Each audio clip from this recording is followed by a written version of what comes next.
सुखविंदर सिंह सुक्खू जी ने एक दिवसीय जो सुजानपुर में बरसात के दौरान जो नुकसान हुआ था उसका जमीनी हकीकत को जाना कल।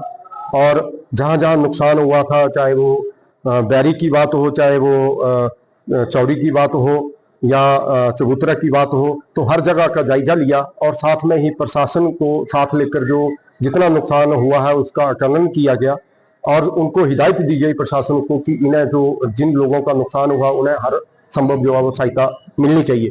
कल उन्होंने जमीनी स्तर पर जो है वो उसको जांचा भी और हर घर का नुकसान का जायजा लिया। साथ में ही उन लोगों से भी मिले जिनके घर जो है बरसात के दौरान जिनका नुकसान हुआ है, जमीनी नुकसान हुआ है, मकान का नुकसान हुआ है, हर तरह के नुकसान को जांचा और साथ में ही प्रशासन पूरे प्रशासन को हर तरह को उनको हिदायत दी, चाहे वो फॉरेस्ट की बात थी, पीडब्ल्यूडी की बात थी या पानी विभाग, जल शक्ति विभाग की बात थी या डीसी साहब साथ में थे उनके, तो डीसी साहब को भी हिदायत दी और साथ में ही उनको जिन जिन लोगों के घर जो है वो उसके तहत नुकसान के तहत जो है वो रहने लायक नहीं है उन्हें तुरंत जो है वो उपायुक्त महोदय को आदेश किया कि इन्हें तत्काल से जो है वो रहने का प्रबंध किया जाए। जो अपना किराए का मकान लेना चाहते हैं तो किराए की मकान की भी सुविधा उन्होंने प्रदान करने की घोषणा की। साथ में ही घोषणा की कि 7-7 लाख रुपए जो है वो जिनका मकान रहने लायक नहीं है उन्हें 7-7 लाख रुपए जो है वो हम मकान बनाने की भी घोषणा करते हैं। साथ में ही उन्हें ये भी कहा कि अगर जमीन की बात होती है तो हम तबादले के तहत जो है वो फॉरेस्ट विभाग से बात कर रहे हैं, फॉरेस्ट विभाग से जो वो उनको मकान बनाने के लिए भी जमीन उपलब्ध करवाई जाएगी। तो इस तरह का जो माननीय मुख्यमंत्री का कल टूर रहा और अच्छा टूर रहा। उन्होंने हर लोगों से जो मुलाकात की और हर संभव सहायता देने की वहां पे बात रखी। वहां पे सुजानपुर विधानसभा क्षेत्र में जो पूर्व में विधायक रहे हैं उन्होंने एक कार्यक्रम किया, नाम तो संस्था का था लेकिन उसको एक पार्टी का प्रोग्राम जो है वो उन्होंने तय कर दिया वहां पे और पार्टी की ही बात की। और यहाँ के जो स्थानीय विधायक हैं आशीष शर्मा जी उसमें मौजूद थे उसी प्रोग्राम में, उनको भी विशेष अतिथि के रूप में मनाया गया था।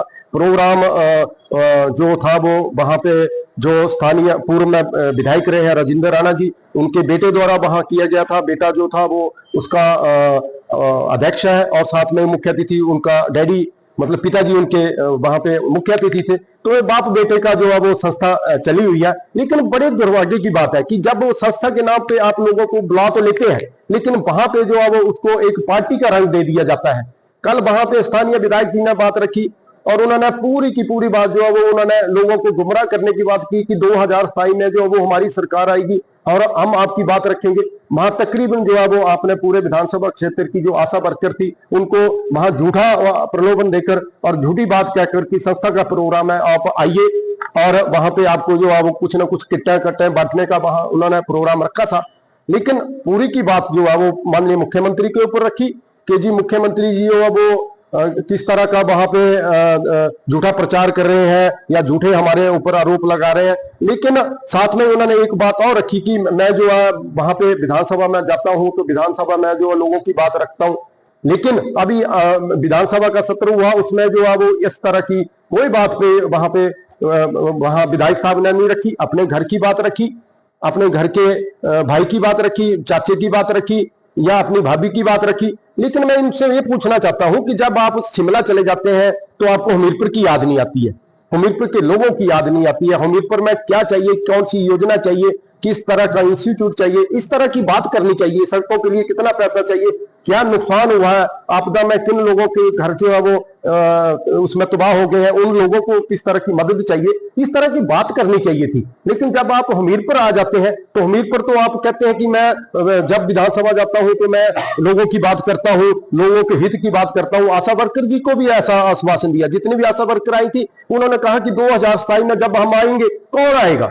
आप संस्था का प्रोग्राम कर रहे हैं कि भाजपा का प्रोग्राम करते हैं? मैं ये पूछना चाहता हूं कि जब आप संस्था की बात करते हैं तो संस्था की बात करिए। आप वहां पे बात संस्था की रखनी चाहिए थी, आप पार्टी की बात रखते हैं। तो लोगों को इस तरह गुमराह मत करिए।